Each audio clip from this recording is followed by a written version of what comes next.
Hello, YouTubers and all those who happen to watch. Today we're reviewing Halo Reach. This game is so explosive, so great, so amazing that it destroys its own self. It destroys everything around it and it destroys your face. So much so, you have to sit in your Xbox 360 in for repair because the crater it leaves in your console is so large, it makes your video card go. But no.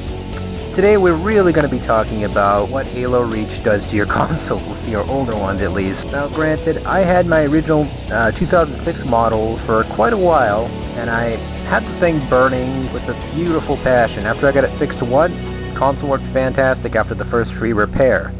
You know, everything worked great, played Halo, Batman Arkham Asylum, you know, all the other great games on my console.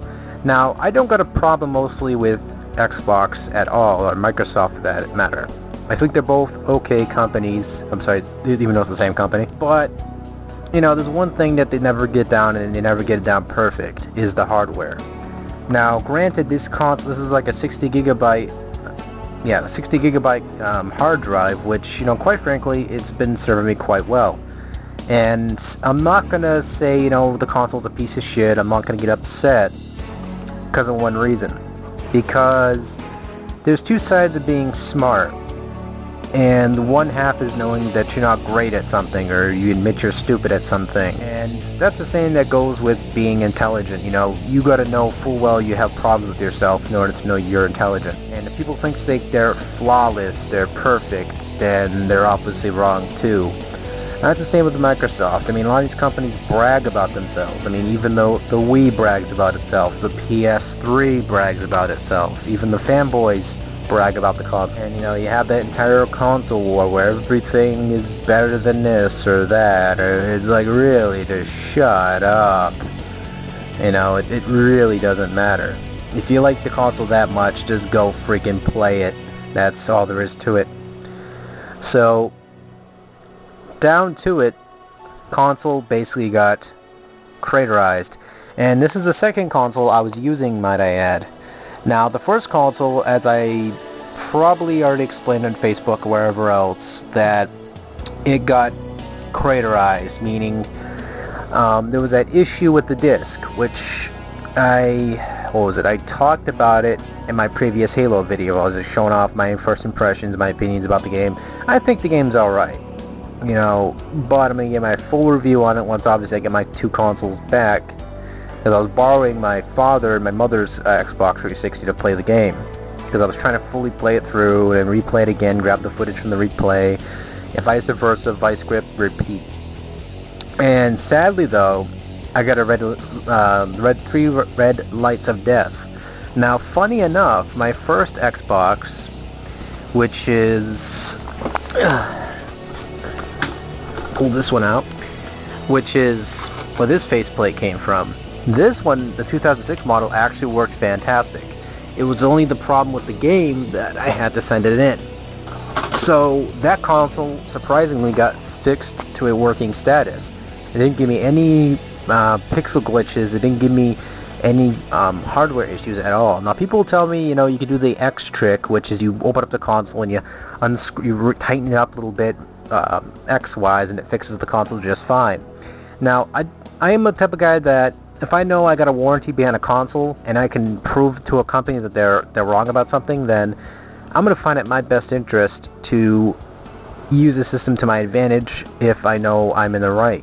Because I did have the my father and mother's console was not under warranty yet, so lucky for them, I was actually able to set them up with a free repair with this console, because I talked to the service, and I told them that it was a Halo Reach problem because Halo Reach broke the console. The console worked 100% before Halo Reach went to the console. Now, if you guys own an old console that happens to share the same fitting status of this faceplate, then a humongous warning to you guys. If you guys own an old Xbox console, the Elites, the Xbox Pro, the Arcade, you know, Vice, whatever they like to call these consoles, even though they're generically the same damn console, just painted differently.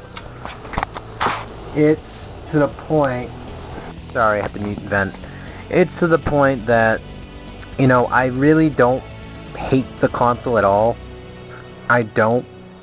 You know, there's no one's opinion, nothing's gonna change my opinion about it. I think that every console is equally good in their own respects. Because, I mean, I like a lot of games that were exclusives to 360 only. And, you know, there's a couple of reasons why I come back to the console. I mean, a lot of people probably had, like, you know, 25 console repairs and all that. And when they got the Slim Edition, everything was like Candyland for them after that. I mean, again, you got to understand one thing, and I think Microsoft's quite aware of it, that they're not great at hardware at all. They're not. But am I going to hold it past them for having that inexperience in the console market?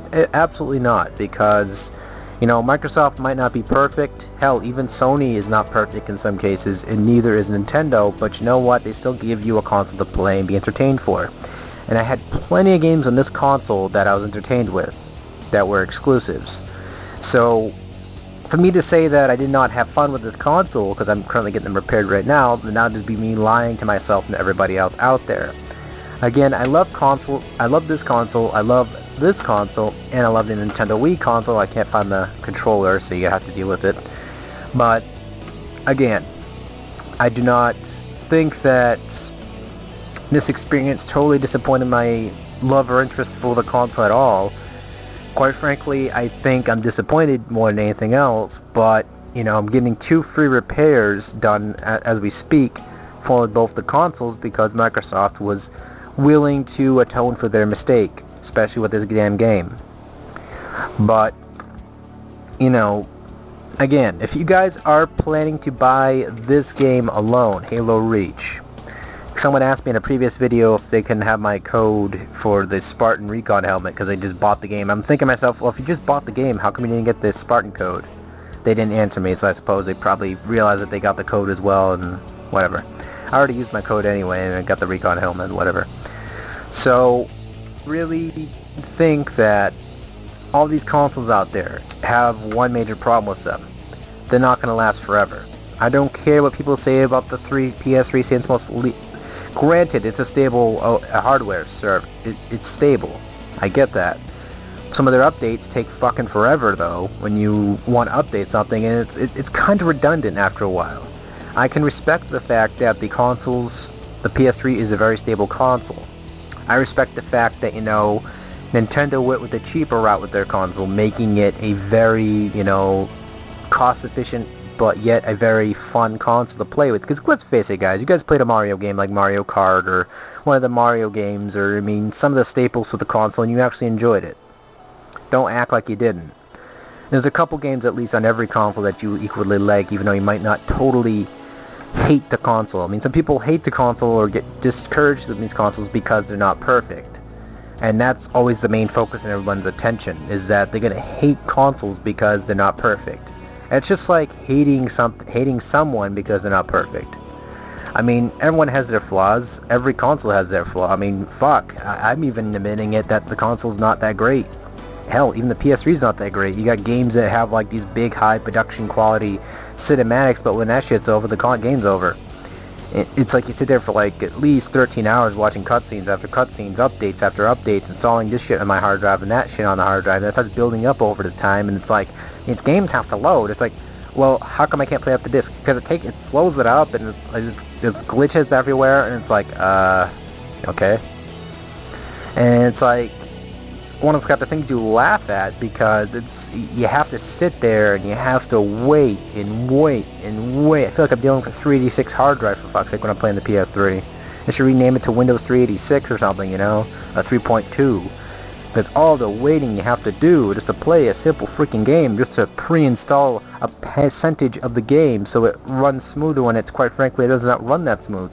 I mean, yeah, Gold has its problems as well with the slow servers and everything, so doesn't the PS3 because you're not paying for it. Plus, it's supposed to come out with updated, smoother servers. I'm like, well, it's all dependent on your internet connection too there, Charlie, so you gotta understand that it's not gonna run 100% sufficient. I mean, it runs out, the console again is ran quite well because Sony's really good at making hardware, but come on now, guys. Credit when credit's due, you found at least a couple games on this console that were good, so therefore it isn't bad, as you would assume. Hardware needs to be improved. The Slim has a couple repairs out there that has been adjusted, coordinated, and respectively looked at in consideration. Granted, you know, I heard a couple fuck-ups with the new Slim, but again, I cannot bitch and cry about that. These consoles I was aware of were used previous to the Contraire, because I heard that I think my brother bought both of these consoles at one point, and we ended up buying it off of him, and the second one was given to my mother. And these were both, I think, used, but I mean, I'm not going to say it's Sean's fault at all, because, you know, it isn't his responsibility. It's just the fact that, you know, these consoles, the hardware themselves were, you know, had a little bit of wear and tear before, you know, obviously them breaking down. So, I mean, everything, including computers, have the same problem as well. They're just going to break down whether you like it or not, and you have to fix it. Either way, I'm going to be playing my PS3 for a little while until I get my 360 back, so that way I could play some Halo Reach, and hopefully this time the 360 will implode again, and yeah. And hopefully, you know, it won't cost another $1 billion from Microsoft. And, you know, I could do a full review for this freaking game like I was promising a couple people, including myself, to do. Because, you know, I really want to talk about the game, you know, talk about the pros and cons for this game. Because I have not fully beaten the single player, and I want to get that accomplished. So I want to get that accomplished, as well as I want to get, you know, some stuff knocked out of the ballpark. So those who are looking forward to more War of the Universe, I am going to be doing the full review for that on the War of the Universe HD. I'm going to have to probably find something to play with and review briefly, so that way it gives you guys a little taste in your mouth for obviously this said review. You know, above all else, I'd like to thank you guys gracefully for watching this video from me rambling on about the pros and cons of each console. And, you know, got any comments, you always know to leave them down below. And 3 weeks time, or about 4 weeks time, because I'm sending this one in as well, we'll have some better results with this game and other games out there. So take it easy, folks, and take care.